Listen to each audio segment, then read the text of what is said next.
Pas de souci. L'émission spéciale de Radio Arménie aujourd'hui reçoit Gérard Guerguerian. Gérard Guerguerian est juriste, auteur du livre Nagorno-Karabakh entre sécession et autodétermination. Et Gérard Guerguerian est de retour d'Arménie et de l'Artsakh après un séjour en mission dont il va nous parler. Gérard Guerguerian, bonjour. Bonjour. Gérard Guerguerian, vous étiez donc en Artsakh pendant quelque temps, plusieurs semaines, je crois, récemment. Et nous sommes très contents, très heureux de vous recevoir dans cette émission pour avoir les dernières nouvelles, non seulement de la situation en Artsakh, mais aussi cela nous donne aussi la possibilité de faire un tour d'horizon sur les perspectives d'avenir de la région, du rapport des forces dans le Sud-Caucase et en Artsakh et en Arménie, en relation avec l'Artsakh, bien sûr. Nous sommes donc, depuis la fin de la guerre, l'accord de paix, de cessez-le-feu du 10 novembre 2020, nous sommes plusieurs à nous poser, bien sûr, des questions sur la signification de la présence russe et les implications de cette présence russe dans le Haut-Karabakh et dans le sud de l'Arménie aujourd'hui. Alors, la présence russe, quelle est la fonction des troupes russes aujourd'hui dans cette région et quel est le ressenti de la population dans un premier temps, avant d'aller vers plus d'analyse sur ce qui nous attend dans quelques années? Tout d'abord, merci, merci de votre invitation et merci de me donner la parole. Et ce qu'il faut savoir sur la force de paix russe, c'est que pour la Russie, c'est une grande première. Je ne me souviens pas et je n'ai pas mémoire d'une force d'interposition dans laquelle la Russie, militairement, a été missionnée pour une mission de paix. Je crois que c'est une première pour la Russie. Elle n'a jamais eu ce rôle. Elle a toujours été intervenante. Elle a envahi l'Abkhazie, elle a envahi l'Ossétie du Sud, elle a aidé le Donbass, elle a pratiquement envahi la Crimée. Mais je n'ai pas souvenir, et il faut remonter très loin pour retrouver éventuellement une force de paix russe. Pour la Russie, c'est une première. C'est une première et c'est pour la raison pour laquelle elle commet quelques erreurs de jeunesse. Elle ne sait pas comment se comporter entre l'Azerbaïdjan et les Artsakhiot. Elle ne sait pas non plus se comporter en ce qui concerne les entrées et les sorties des ressortissants étrangers sur un territoire qui n'a pas encore un statut international ou qui n'a pas encore un rôle particulier au sein de l'Azerbaïdjan. Parce qu'il faut préciser que les étrangers, c'est-à-dire ceux qui ne sont pas de nationalité arménienne, aujourd'hui, n'ont pas le droit ou ont besoin d'autorisation supplémentaire pour entrer en Artsakh. Alors c'est très bizarre, c'est pas vraiment quelque chose de réglé ou de réglementé. On a besoin d'un visa, c'est-à-dire que quand on a un passeport français ou européen, non arménien, quel qu'il soit, quand bien même on est arménien soi-même, on doit demander un visa. Alors ce visa est délivré par la représentation de l'Artsakh à Yerevan. Ce qui ne veut pas dire qu'on peut rentrer d'office à l'intérieur de l'Artsakh aussi facilement. Il y a eu des cas où, avec même un visa, certaines personnes n'ont pas pu rentrer, et il y a eu des cas également où des personnes qui n'avaient pas de visa qui ont pu également rentrer. Il est arrivé aussi qu'avec un visa arrivé au checkpoint numéro 1, on soit refoulé et pendant 2 heures ou 3 heures, des palabres ont lieu pour faire entrer la personne ou pas. Moi, j'ai eu mon visa, par exemple, refusé une première fois et ensuite il a fallu intervenir pour faire une deuxième application 2 jours après pour avoir un deuxième visa. Donc, le deuxième visa a très bien marché. Je suis rentré et j'ai passé pratiquement 1 mois et demi à Stepanakert. Donc, la force d'interposition a un statut de force de paix bilatérale accepté par deux parties en guerre dans le cadre du traité du 9 novembre 2020. Et par contre, sa mission n'est pas définie comme on a l'habitude de voir définie une mission de paix, c'est-à-dire par les Nations Unies à travers une résolution extrêmement bien bâtie, bien procédurière, qui dénote et qui donne exactement les étapes à suivre et la mission de la force d'interposition, qu'elle soit armée ou pas armée. Là, en l'occurrence, c'est une force d'interposition pratiquement agréée par les deux parties par la force ou de force. C'est une force extrêmement équipée. C'est une force de paix technologiquement très avancée. Ils ne sont pas nombreux, ils sont 2000 sur un pourtour territorial qui fait quand même plusieurs centaines de kilomètres. Ils ont des postes d'observation en interne. C'est une force de paix qui n'apparaît pas beaucoup à Stepanakert. On les voit de temps en temps dans les supermarchés faire leurs emplettes. On voit des soldats de temps en temps se promener pour aller au restaurant, mais on n'a pas une présence, je dirais, apparente et voyante de manière claire sur le terrain. Donc, où sont interposées ces forces russes? Alors, tout au long de la route de Goris, déjà, à l'intérieur de ce qu'on appelle le Lachin, la province de Lachin, tout au long de la ligne de démarcation de la guerre, sur le plan technique, et ensuite tout au long de la ligne de contact qui va jusqu'à Mardaket et qui tourne jusqu'à Dadivank. Ils sont éparpillés par poste d'observation et par poste de communication. C'est-à-dire que chaque poste d'observation et chaque poste de contrôle est capable de communiquer au central et est capable de communiquer la principale composition de la force qui se trouve autour de l'aéroport de Stepanakert. Alors, quand on parle de la présence russe en Oui, Artsakh, oui. ça veut dire que c'en est fini de l'indépendance de l'Artsakh? Non, non, je n'ai pas répondu tout à l'heure à la deuxième question. Quel est le ressenti de la population? La population accueille favorablement la force russe. C'est indéniable. Je parle de la population artsakiote, bien sûr. Ils sont les bienvenus, on le ressent. Ils sont en train de faire construire des maisons pour les réfugiés à Galmichouga. Ils sont dans les hôtels parfois quand ils arrivent avant de débarquer dans leur caserne, ils passent par les hôtels, donc ils sont très bien reçus. Dans le cadre des festivités du 9 novembre, il y avait des groupes de musique qui ont joué la musique dans les salles d'hôtel pour la population. La population les reçoit très bien parce que ça les rassure, ça les assure une sécurité absolue. Ils ont l'impression de se retrouver en sécurité parce que c'est russe, parce que c'est fort.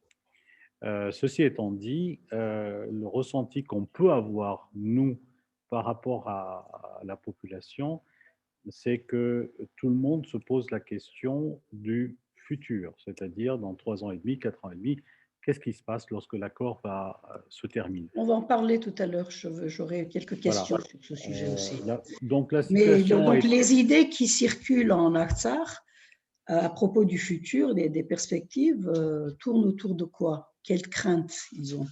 Alors la première crainte, la plus forte, et ça va surprendre comme réponse, c'est certainement les élections en Arménie. Qu'est-ce qui va se passer en Arménie et qui va être élu? Et selon celui qui va être élu, le ressenti de la population est rassuré ou bien n'est pas rassuré. À l'évidence, pour être beaucoup plus clair, si Kocharyan passe et devient Premier ministre, les choses sont beaucoup plus tranquilles, plus rassurantes.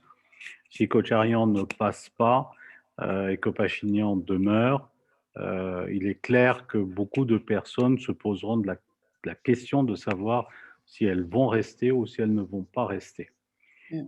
Beaucoup se joue sur cette élection-là. Ça, c'est la première chose. La deuxième chose qui revient souvent autour de la table, c'est que tout le monde est persuadé que les forces russes ne se retireront pas de sitôt et qu'elles sont là pour longtemps.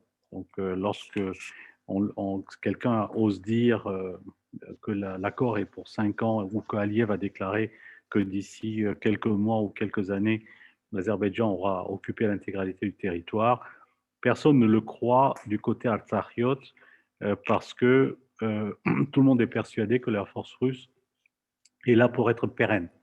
Alors, en particulier, il y a des bruits et des rumeurs qui sont fondés, comme quoi les familles des soldats vont bientôt arriver, qu'il y a des baraquements qui sont construits pour durer dans le Pour temps les avec des soldats jardins russes. pour les soldats russes. Et donc, par conséquent, tout le monde est persuadé que maintenant, il est clair que les Russes proposent ou vont proposer la nationalité russe à certains ressortissants. Certains ressortissants. Ce bruit-là existe et au sein de la population arménienne, il y a la crainte que certains acceptent et le fait même d'accepter voudrait dire une émigration éventuelle virtuellement possible. Et donc, Vers la Russie. vers la Russie. Ce qu'il faut retenir, c'est que Stepanakert et Al-Artsakh a retrouvé sa population pour l'essentiel. Même c'est surprenant qu'il y en ait autant. Tout le monde est surpris que beaucoup soient rentrés.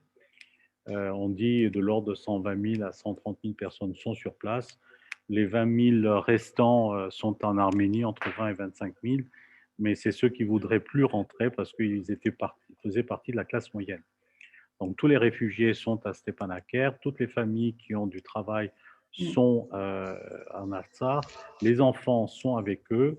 C'est la classe moyenne qui fait entre 30 et 40 ans qui, elle, avait la capacité d'aller travailler à Erevan et qui est restée à Erevan et qui ne rentre pas. Voilà un petit peu la situation. Il ne s'agit pas simplement de ceux qui ont perdu leur village, leur terre, leur ville, etc. Il ne s'agit pas simplement des gens de Hadrout, une partie d'Askeran qui ont aujourd'hui leur maison occupée par les forces azerbaïdjanaises. Pas du tout, non. Non, tous ceux que moi j'ai connus depuis 10 ans, plutôt 8 ans ou 9 ans que je fréquente la ville et l'Artsakh, les jeunes que j'ai connus, qui étaient entre 30 et 40 ans, qui avaient des enfants, qui étaient d'une certaine classe moyenne aisée, entre guillemets, mais certainement éduquée et érudite, ne se retrouvent plus à Stepanakert. Je les vois à Erevan, je suis obligé de les contacter à Erevan. Ceux-là, ils ne rentreront pas ou ils n'ont pas envie de rentrer désormais. Parmi cette population-là, il y en a qui n'aiment pas la Russie ou qui n'aiment pas ce qu'a fait la Russie pendant des siècles vis-à-vis des Arméniens. Donc, par conséquent, ils ne vont pas rentrer. Quand on rentre à Stepanakert, par contre, on retrouve un Stepanakert extrêmement bruyant et même avec un trafic, une densité de trafic important, même des embouteillages qui est anormal. Mais ça, c'est dû au fait que les réfugiés de la région de Hadrout et de Chouchi se retrouvent à Stepanakert, donc avec plus de voitures, ils ont leur maison louée grâce au gouvernement, ils sont chez des amis, et il y en a pour 120 à 130 000. Donc ça, c'est la partie qui surprend. Maintenant, quand on creuse la question et qu'on discute avec certains des pouvoirs publics, on comprend que la crainte, c'est qu'ils acceptent le passeport russe et qu'ils partent. Et donc, devoir réduire à une peau de chagrin une population qui, de 120 000, se retrouverait à 60 000 ou 80 000. Et là, Alors, elle la deviendrait question qu'on peut insignifiante. se poser, c'est l'intérêt de la Russie à les voir partir. Parce que est-ce que la Russie a intérêt à voir l'Artsakh encore diminuer et la population de l'Artsakh encore diminuer, alors que c'est aussi le prétexte pour les forces russes d'être présents dans le Sud-Caucase maintenant, ouvertement, je dirais sous le couvert de forces d'interposition et des régions qui ne sont plus sous la tutelle de l'armée ex-soviétique russe aujourd'hui depuis plus de 30 ans. D'un point de vue russe, je suis persuadé, à plus de 150% ou 200%, qu'elle n'a strictement aucun intérêt à voir la population partir. Pour une raison extrêmement simple, c'est que cette population-là, qui est le socle, je dirais, populaire dans un territoire, entre guillemets, étranger, est le seul qui est de connivence et en complicité avec les Russes. C'est-à-dire qu'il n'y a aucun ressenti anti-russe et aucun ressenti russe anti-arménien. Donc, quand on est en situation de guerre et quand on est une force d'interposition, on a tout intérêt à avoir la population de son côté. Ce qui est le cas de la partie arménienne, à 95%, 97%. Il y a peut-être quelques récalcitrants qui n'aiment pas les Russes pour des raisons XY historiques, mais l'ensemble de la population, elle est adhérente à l'existence de la force russe. Donc, la force russe s'assoit sur un socle solide. C'est pas la même chose et il faut être beaucoup plus nuancé quant à la question de savoir si les Azéris, eux, ou l'Azerbaïdjan elle-même acceptent cette présence russe de manière Donc aussi ça, c'est un ouverte. autre volet, Voilà. c'est un autre pendant du problème. L'accord du 10 novembre Oui. stipulait un certain nombre de choses. Donc, on sait aujourd'hui qu'il y a un certain nombre de points de cet accord qui posent des problèmes. Le premier pour l'Arménie, ce sont les prisonniers de guerre qui restent otages dans les mains de l'Azerbaïdjan, dans les prisons de l'Azerbaïdjan. Sans parler des exactions, sans parler des crimes de guerre, sans parler des assassinats de civils et de militaires qui sont tombés dans les mains des Azerbaïdjanais. Il y a les agressions militaires, en tout cas l'avancée militaire de l'Azerbaïdjan, même en territoire d'Arménie aujourd'hui, ne s'est pas arrêtée. Alors que l'accord de paix de l'accord du 10 novembre stipulait que chacune des forces restait là où elle était arrivée à la fin de la guerre, c'est-à-dire le 9 novembre.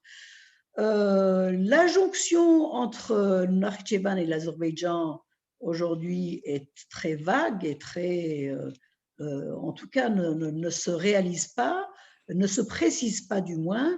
Qu'en est-il maintenant de cet accord et quelles sont les positions de la Russie, de l'Arménie et de l'Azerbaïdjan par rapport à ces points litigieux de cet accord?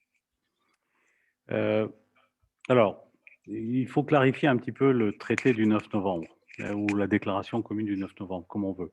Mais enfin, c'est un traité international.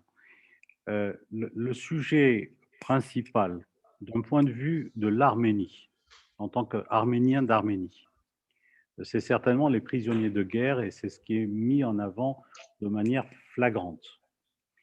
Qu'il s'agisse du défenseur des droits ou qu'il s'agisse du Premier ministre ou qu'il s'agisse du ministre des Affaires étrangères. Il n'empêche que d'un point de vue azéri, la question principale au sein de l'accord, c'est le point 9, c'est-à-dire la question de savoir s'il s'agit d'une ouverture des frontières terrestres ou des communications, des moyens de communication ferroviaires, ou bien s'il s'agit d'un corridor. D'un point de vue azéri, ayant concédé un corridor de Latchine, au sens corridor large de 5 km, l'Azerbaïdjan considère qu'elle a droit au même corridor sur le Syunik. Donc, le débat des prisonniers de guerre, comme tous les analystes et les commentateurs semblent s'accorder, est utilisé comme un outil de pression et un outil de pression pour obtenir le fameux corridor de Merri. Donc, la question au niveau de l'accord, en ce qui concerne l'arrêt des hostilités, et je précise un point qui est très important, les lignes de démarcation de l'arrêt des hostilités sont en Artsakh. Ils ne sont pas en Arménie. Il n'y a pas eu de confrontation ou d'hostilité vis-à-vis de l'Arménie en Arménie. Donc les lignes de démarcation qui ont existé et qui existent toujours sont des lignes de démarcation entre guillemets internationales au sens de l'intégrité territoriale de chacun des États. Il n'empêche que le traité ayant prévu l'ouverture des moyens de communication, l'Azerbaïdjan considère qu'elle a un droit, au sens strict du terme, de passer par le couloir de mairie et d'obtenir un corridor. D'où les incursions qu'on constate, que tu constates, que je constate depuis quelques jours, notamment dans le Sionic, notamment autour du lac Noir, qui est un réservoir d'eau et qui consiste à faire pression et le fait même de ne pas relâcher les prisonniers de guerre. Donc c'est un bras de fer qui est en cours.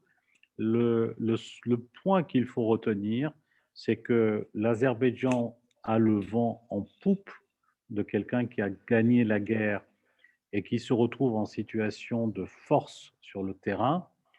Et malheureusement, et il faut le dire très clairement, elle n'est pas en face d'une armée régulière au sens d'une armée importante, composée et qui est prête à en découdre. Elle est en face d'un certain On parle nombre. de l'armée arménienne, là. Tout à fait. Elle est en face de postes d'observation. Alors, Les postes d'observation constatent l'incursion, elles lèvent la main, elles appellent les forces russes. Il y a des palabres et des pourparlers, mais celui qui arrive à faire pression, c'est bien l'armée azérie directement sur le terrain. et comment se fait-il, comment on explique l'absence de l'armée arménienne à ses frontières aujourd'hui? L'armée arménienne existe. L'armée arménienne Elle n'est existe. pas totalement défaite. Je veux dire, l'armée arménienne n'a pas été dissoute. Elle existe. Non, Comment on peut expliquer? L'armée arménienne, non seulement existe, elle existe bel et bien, et elle est par contre totalement désorganisée. Ça, il faut, au niveau de l'état-major, depuis que les généraux ont pris une position claire sur le plan politique et militaire, ils l'avaient pris d'ailleurs, il faut le savoir, ils avaient pris des positions au moment de la guerre de 44 jours, qui étaient des positions tranchées, parfois en opposition à la force civile. Aujourd'hui, c'est une armée sans tête ou décapitée. Il y a eu des pertes des postes de fonction, des personnes qui ont été relevées de leurs fonctions, et donc il y a une désorganisation, et puis l'armée, elle est fracturée comme la population, elle est fracturée elle-même. C'est-à-dire quand on voit la population fracturée entre les pros et les contre, les anti et les pour, ben ça se reflète nécessairement dans la population de l'armée. Donc l'armée n'a pas été non plus défaite puisqu'elle n'est pas, au sens strict et large, intervenue dans la guerre. Ça aussi, quand on est sur le terrain et qu'on moi je posais la question très directe, je dis est-ce que l'armée était là? L'armée arménienne au sens strict. On me dit l'armée de l'Artsakh était là, oui. Il y avait des cadres de l'armée arménienne qui étaient là, oui. Il y avait des volontaires et des jeunes mobilisés. Et j'ai dit, mais l'armée au sens régulière, avec ses forces structurées, Vous voulez dire l'armée professionnelle? professionnelles, on m'a affirmé et on m'a réaffirmé à plusieurs reprises qu'elle était à Goris. Elle n'est pas rentrée, elle n'a pas envahi l'Artsakh. Il ne faut pas oublier que l'armée arménienne est une armée de 50 à 70 000 hommes lorsqu'elle est mobilisée, elle est aguerrie. Ce n'est pas une petite armée. Donc, il y a des gens qui sont entraînés, qui sont des forces spéciales, etc. Est-ce qu'on a vu les 50 000 personnes en Artsakh se battre? La réponse est non. Pour quelles raisons, je ne saurais pas le dire, parce que je pense que ce sont des décisions politiques et non pas autre chose. Mais le fait est qu'elles n'y étaient pas. Parce que on charge beaucoup l'armée aujourd'hui dans la population, même en diaspora. On dit que l'armée est responsable de cette défaite. Or, Oui. l'armée, d'après cette information que vous nous donnez, l'armée n'a pas été engagée Alors, dans la guerre. soyons très clairs. En tant que telle. Dans l'immensité de sa force et de sa composition, la réponse est elle n'a pas été engagée. On n'a pas vu les 70 000 hommes se battre sur la frontière de l'Artsakh, ni intervenir avec des offensives militaires importantes. Ceux qui se sont battus sont les forces armées de l'Artsakh, encadrées par des officiers arméniens, avec des équipements de l'armée arménienne, bien entendu, les volontaires et les jeunes appelés qui ont été appelés pour être mobilisés.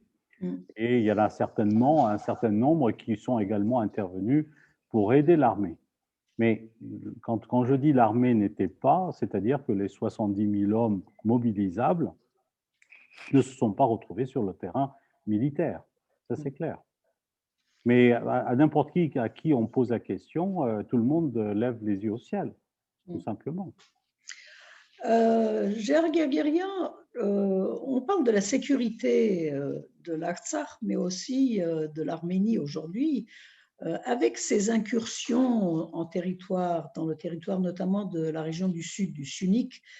Que cherche l'Azerbaïdjan? Comment on peut analyser ce que essaye de faire l'Azerbaïdjan du haut de sa force prouvée pendant cette guerre et en territoire arménien, les agressions quotidiennes, etc. D'une part, et d'autre part, que fait la Russie, que pense la Russie de cette agression permanente et des avances et des avancées de l'armée azerbaïdjanaise? Du côté azéri, c'est une grande fierté. C'est une grande fierté qui, qui est exprimée de manière récurrente pour deux raisons principales. La première, c'est qu'ils ont pris une revanche sur les Arméniens, indiscutablement, à la suite des défaites de 1990-94. Ça a duré 30 ans. Il y avait une imagerie vis-à-vis des Arméniens extrêmement puissants, combattants, qu'il était impossible de déloger.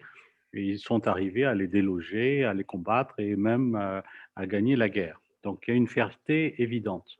La deuxième raison de cette fierté, c'est la prise de Chouchi. Chouchi, qui est un promontoire, qui est un poste d'observation global sur le Caucase du Sud. À partir de Chouchi, on contrôle pratiquement l'intégralité du Caucase du Sud. Le fait d'avoir pris Chouchi, qui est une difficulté technique militairement, parce que c'est très haut, parce qu'il faut monter par le bas vers le haut et qu'on se fait bombarder facilement, le fait de l'avoir pris facilement est un élément de fierté.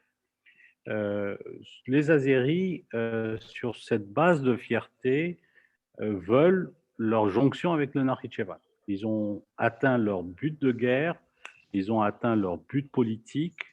Maintenant, ils veulent parachever cette victoire avec la jonction avec le Nakhichevan. Cette jonction-là, sur le plan géographique et sur le plan national, c'est recréer l'ensemble azéri dans sa composition naturelle et géographique. Donc, c'est le but absolu. Il n'y a pas d'autre raison d'être que cette recherche de jonction. D'un côté, d'un point de vue russe, on ressent bien que la Russie a pris une position militaire et non pas une position politique. Je m'explique. Une des raisons, et probablement la bonne raison de la guerre, c'est ce fameux point 9 de l'accord du 9 novembre. L'ouverture de la frontière terrestre entre l'Azerbaïdjan et le Nakhichevan.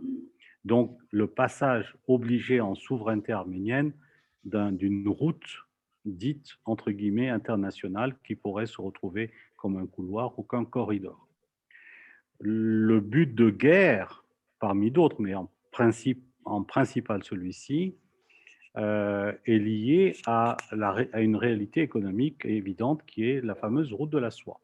Donc, cette fameuse route de la soie, sur laquelle les Russes et les Chinois ont déjà investi 250 milliards de dollars, la Chine vient de promettre 250 milliards supplémentaires à l'Iran, est une route stratégique, qui est une route concurrente au canal de Suez. Donc, quand vous avez le canal de Suez d'un côté qui est tenu par, entre guillemets, les forces occidentales ou les forces dites de l'Ouest, vous avez un plan B qui est une route qui va s'ouvrir et qui coûterait moins cher pour l'importation des produits chinois ou le commerce avec le monde asiatique, à travers la route qui va directement sur le Nakhichevan parce que c'est une vallée et cette vallée débouche sur la Méditerranée ou la mer Noire. Donc, il y a du côté azéro-turc, non pas une question de jonction de panturquisme, comme certains osent ou voudraient expliquer le but politique recherché par la Turquie. Il y a une réalité économique directe de pouvoir avoir une route de commerce avec une liaison ferroviaire.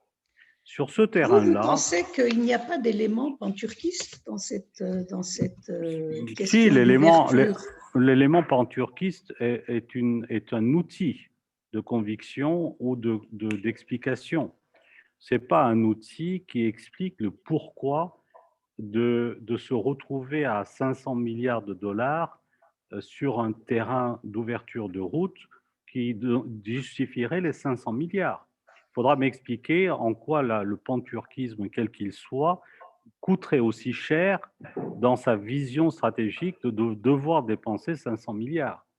Si le panturquisme s'était valait 500 milliards, je changerais certainement d'avis. Mais à partir du moment où des forces étatiques sont en train de construire des jonctions routières importantes, ces jonctions routières, elles ont une réalité économique évidente. Je ne dis pas que le panturquisme n'existe pas dans la tête d'un certain nombre de politiciens. Je ne dis pas non plus que les Turcs ne se considèrent pas comme des frères avec les Azéris, et réciproquement. Bien entendu, il y a une connivence linguistique, il y a une connivence ethnique, etc. Mais la vraie question, c'est qu'est-ce qu'on est en train de faire dans la région? On est en train de vouloir créer une jonction avec le Nakhitchevan et la Turquie. Cette réalité-là, elle est indiscutable. À partir de cette réalité-là, il y a un acteur principal qui a pris position militairement sur l'Artsakh avec 2000 hommes. Donc il y a une base militaire russe désormais sur un promontoire qui contrôle cette route. Est-ce que les Russes ont intervenu pour les beaux yeux des Arméniens et des Arméniennes? Peut-être pas, j'en suis pas aussi certain. Peut-être que sur le plan religieux, oui, mais est-ce qu'on ferait une guerre et on dépenserait autant d'argent pour finalement les 20 000 Artsakhiot qui étaient restés dans les derniers jours de la guerre? Les derniers jours de la guerre, en Artsakh, il n'y avait plus que 20 000 à 25 000 personnes. Est-ce que vous les laissez massacrer? La réponse est non. Mais si vous ne voulez pas les laisser massacrer, vous n'êtes pas obligé d'intervenir. Vous faites des couloirs humanitaires, vous les sortez et le massacre n'a pas lieu. Donc vous retirez l'intégralité des populations, des femmes, des enfants, des familles. Et puis des militaires aussi, s'il faut les rapatrier. Mm. Mais le fait d'intervenir sur une portion de territoire où il n'y a plus que 20 000 personnes a un autre but que celui simplement humanitaire ou religieux. Il a un but de principe qui est de prendre une position de contrôle sur la route. Et donc, aujourd'hui, l'acteur et l'arbitre principal de la jonction entre le monde azéri et le monde turc, c'est le pouvoir russe. Et ce pouvoir-là contrôle désormais le Caucase du Sud. D'ailleurs, quand on regarde les Russes parler et déambuler dans Stepanakert, ils se retrouvent chez eux. Toute la population parle russe. Ils ont les mêmes anecdotes, ils ont les mêmes façons d'avoir de l'humour, ils peuvent s'échanger facilement et ils ne se critiquent pas inutilement. Donc il y a bien une connivence et une complicité qui est en train de se retrouver très facilement malgré les 30 ans de séparation qui ont eu lieu. Donc Gérard Guerguerian, on peut dire que l'Azerbaïdjan se sent floué dans cette affaire. Et pourquoi la Russie ne voudrait pas faire cette route, ce couloir? Quel est l'intérêt de la Russie à entraver cette nouvelle route qui relierait le Nakhitchevan, Turquie et l'Azerbaïdjan? La Russie ne veut pas entraver la route, elle veut la contrôler. Elle n'est pas contre la route, elle est bien entendu pour la route. Elle est pour la route, c'est évident.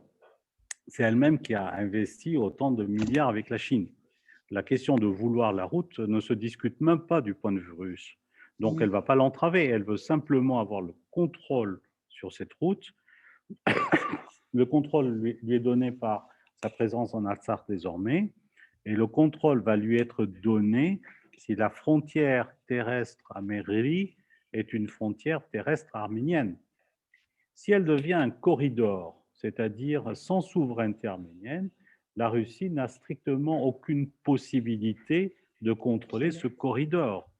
La différence entre un corridor et une ouverture terrestre, un corridor, c'est sans souveraineté, elle est large de 5 km comme le couloir de Danzig, comme le couloir de Berlin, où les forces dites nationales ne peuvent pas intervenir, étatiques ne peuvent pas intervenir. Donc c'est hors souveraineté étatique. Et la Russie ne veut surtout pas perdre ce contrôle-là, puisqu'elle a un accord de sécurité avec l'Arménie. C'est elle qui peut garder les frontières de l'Arménie, y compris dans le Sionique. Et donc, par conséquent, la route qui passerait par le Sionique serait sous son contrôle. Donc, elle n'est pas contre, elle est simplement, elle a une visée de contrôler cette route et d'avoir un mot à dire sur ce passage commercial. Alors, on peut se poser, et je pense que tout le monde se pose cette question en Arménie et en Artsakh, passera-t-il dans 4 ans et demi? Parce que 6 mois sont déjà passés depuis la fin de la guerre. En tout cas, non pas la fin de la guerre, mais la fin des hostilités de cette dernière guerre de l'Artsakh. Quelles sont les perspectives d'avenir de l'Artsakh et en Arménie? On a parlé tout à l'heure de l'arrivée au pouvoir éventuel de Robert Kocharyan, qui contenterait la population de l'Artsakh, qui serait peut-être du goût de Poutine. Quelles sont les options immuables qui s'offrent au pouvoir arménien, quel que soit le nouveau pouvoir qui se mettra en place au mois de juin en Arménie? Alors, je pense qu'il y a au moins 2-3 options. La première, c'est le plan de paix Lavrov du 20 octobre. Le plan de paix Lavrov du 20 octobre est une position officielle de la Russie qu'elle a répétée à plusieurs reprises depuis de nombreuses années et qui correspond à un chouïa près, à une virgule près, au principe de Madrid. Alors, C'est-à-dire, ce plan en pleine guerre a été proposé à l'Arménie, à l'Azerbaïdjan. L'Azerbaïdjan l'aurait accepté et l'Arménie l'aurait refusé. C'est ce que disent les Russes. Je ne connais pas, je ne peux pas lire dans la pensée des personnes à ce moment-là et je ne les connais pas très très bien. En tout cas, comment elles ont pu réagir. On a vu Poutine déclarer que l'Azerbaïdjan l'avait accepté et Pachinian l'a refusé. Tout à fait. Il faut croire que c'est vrai. Il y a des indices comme quoi c'est également vrai quand on parle à certains responsables. Maintenant, est-ce que véritablement l'un a refusé, l'autre a accepté? Ce qui est certain, c'est que ce plan existe, a existé, que ce plan est complet, c'est-à-dire que ce n'est pas un plan anodin, qu'il donne à l'Azerbaïdjan ce que l'Azerbaïdjan avait toujours souhaité, c'est-à-dire les 7 provinces en retour, et sans nécessairement définir dans le calendrier un statut particulier pour l'Artsakh de manière précise. Simplement une force d'interposition garantissant l'autonomie de l'Artsakh dans sa configuration d'oblast, c'est-à-dire de région autonome du temps soviétique. Ce plan existe, il n'y a pas de discussion. Ce plan est en cours de gestation, à mon sens, parce que les échanges qui se font, et notamment les prémices d'un futur retour du groupe de Minsk en discussion, sont nécessairement liées à ce plan, puisque le groupe de Minsk l'avait déjà entériné à travers les principes de Madrid. Et la dernière déclaration du groupe de Minsk, donc même contresignée par la Russie, va dans ce sens-là. Il y a notamment une phrase très claire dans la déclaration, la toute dernière déclaration, en disant mais tout le monde connaît les principes sur lesquels le processus de paix pourrait se baser. Ça, c'est une première chose. Donc, la première option, c'est la concrétisation de ce plan et donc d'un accord de paix autour de ce plan. Donc la possibilité d'installer ce plan avec une sanction internationale à travers le groupe de Minsk est une option qui est sur la table. Elle a juste une difficulté majeure, substantielle, mais qui est solvable, qui est celle de Chouchi. Euh, alors, pour être beaucoup plus Alors, en quoi précis, c'est solvable? Ce qui a été pris aux Artsakhiot, c'est un flanc de montagne du côté de Hadrout qui mène à Chouchi.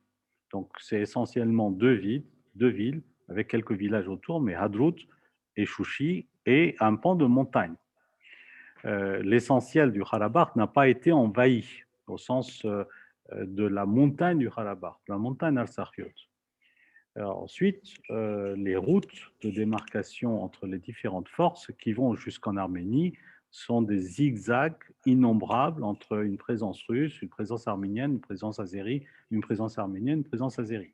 Donc, vous avez des incursions de part et d'autre qui sont autant d'éléments de négociation dans le fait de rendre la province de la Chine à l'Azerbaïdjan.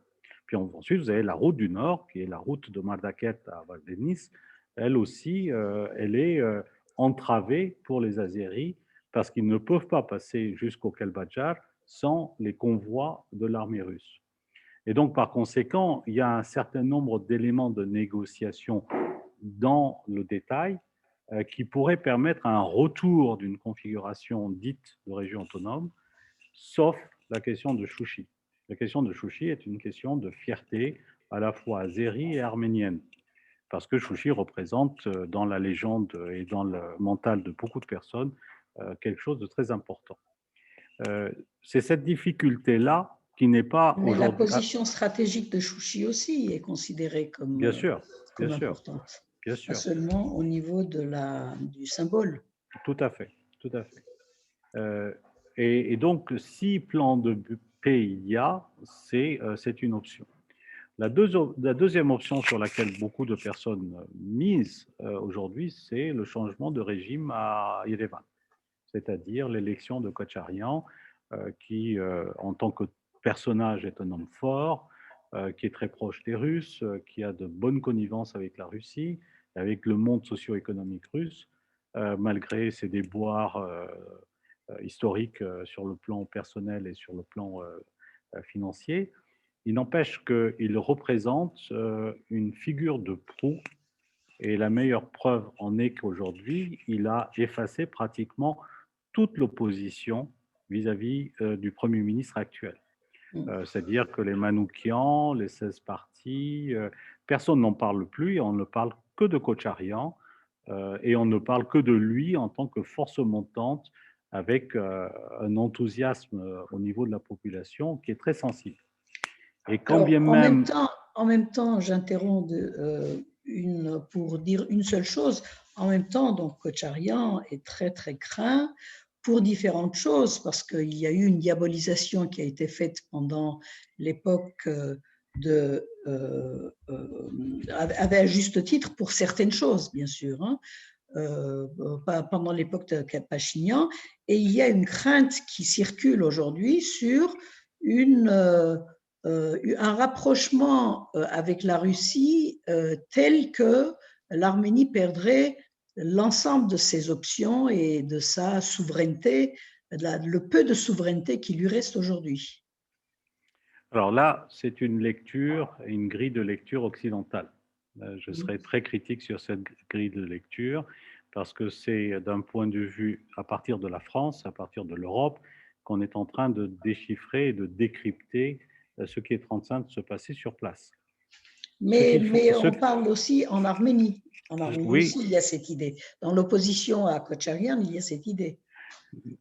c'est certain, mais quand on est en Arménie et quand on est en Artsakh, le sentiment qu'on retire, c'est que c'est un pays qui va à volo.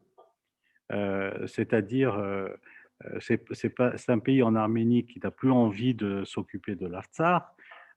Sur le plan économique, la crise est foudroyante. La pandémie, elle est réelle. Les gens ont de moins en moins du travail. Des touristes, il n'y en a pas. Il y en a très peu.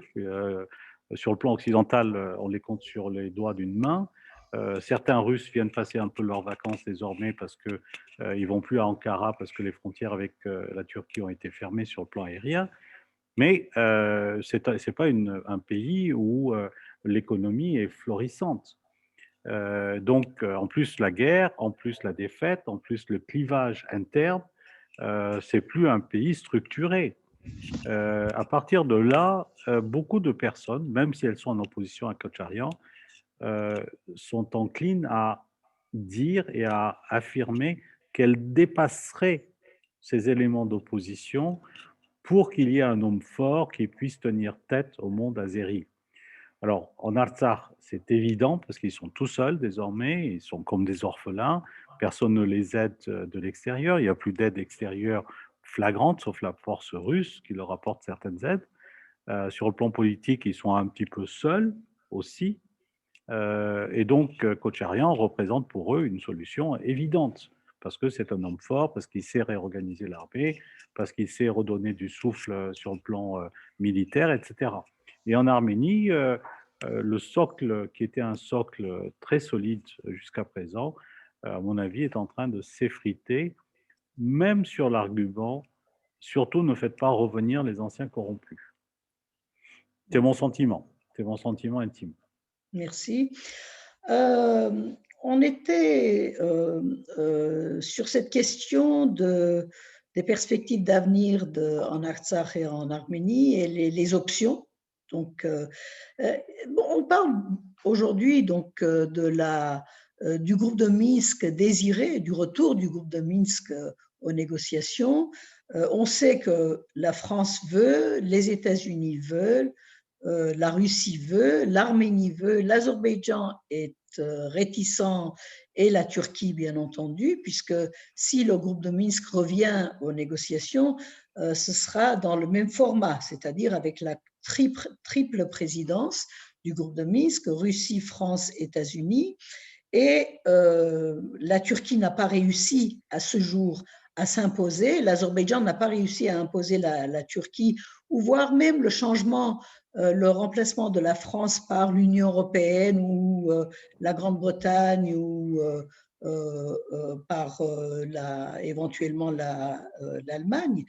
Il y a quand même une contradiction dans ce retour du groupe de Minsk où on voit que, là, vous allez nous le dire, l'Arménie n'a plus son armée en Artsakh aujourd'hui.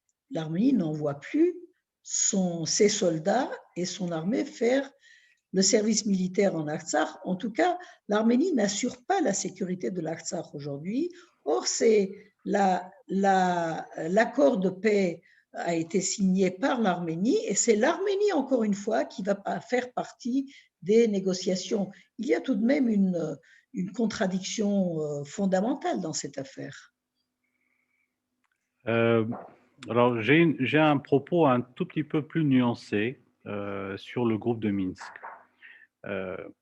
Aujourd'hui, l'Azerbaïdjan a acquis l'essentiel, militairement certes, mais l'essentiel de ce qu'elle aurait pu négocier.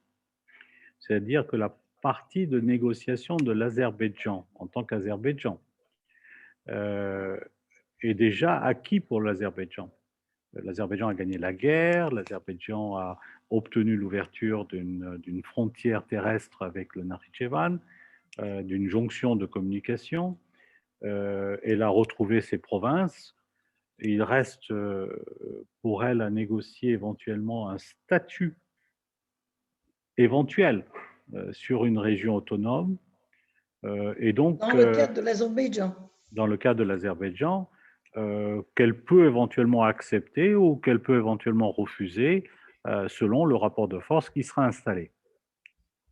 D'un point de vue russo-groupe de Minsk, si on regarde la réalité des choses, les principes de Madrid sur lesquels le groupe de Minsk était entendu depuis 10 ans, de manière insistante et régulièrement réaffirmée, sont déjà pratiquement acquises.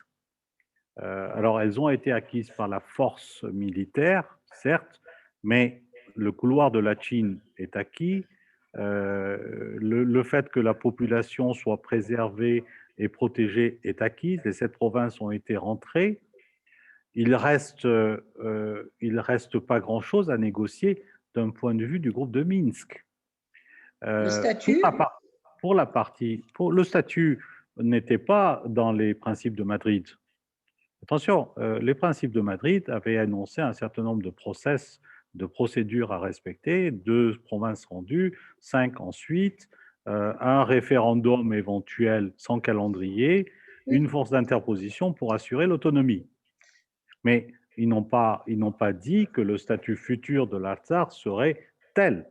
Et ils n'ont pas non Oui, non, plus mais il y avait déterminé un un calendrier. processus pour arriver au statut.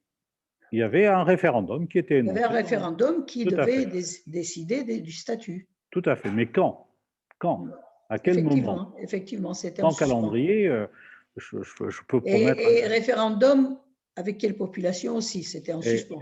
Exactement. Mais moi, je peux promettre ce qu'on veut, même aller sur la Lune. Si je n'ai pas de calendrier, ma promesse, elle vaut seulement pour ceux qui veulent croire à ma promesse. Donc, il n'y avait pas de statut dans. Donc, je ne vois pas aujourd'hui, d'un point de vue du groupe de Minsk, des éléments de négociation supplémentaires à devoir faire intervenir le groupe de Minsk dans un processus de négociation. D'un point de vue arménien, par contre, il y a certainement quelques points de négociation qui sont ouverts. Le premier, c'est Chouchi. Le deuxième, c'est la région autonome. Quel est le contour de la région autonome? Est-ce qu'on revient à la région autonome d'antan? Est-ce qu'on ne revient pas à la région d'antan? Est-ce qu'on est amputé de 1000 km² ou pas? Est-ce qu'on retrouve quelque chose de Chouchi ou pas? Ce sont des éléments de négociation. Par conséquent, ce à quoi je veux arriver, c'est un point très simple, c'est que si le groupe de Minsk est réveillé, et il risque d'être réveillé, c'est parce qu'on a un besoin d'une sanction internationale. C'est qu'on a besoin de donner une couverture internationale à la première force russe de paix dans l'histoire de la Russie. C'est-à-dire que c'est un besoin de la Russie d'être béni, d'obtenir une Conforté. bénédiction, d'être conforté sur un plan international par une acceptation de son rôle humanitaire et de paix. C'est ça que le groupe de Minsk peut lui accorder et c'est ça que le groupe de Minsk va négocier avec elle. Est-ce Mais que le c'est pas groupe de Minsk pourrait jouer un rôle aussi pour des sanctions contre l'Azerbaïdjan pour les crimes de guerre? c'est pas dans son mandat. C'est pas dans son mandat. Le mandat du groupe de Minsk est un mandat de l'ONU confié à l'OSCE dans le cadre du règlement pacifique du conflit de l'Artsakh. Dans son mandat, il n'y a pas un système de sanctions pour crimes de guerre ou pour exactions, etc.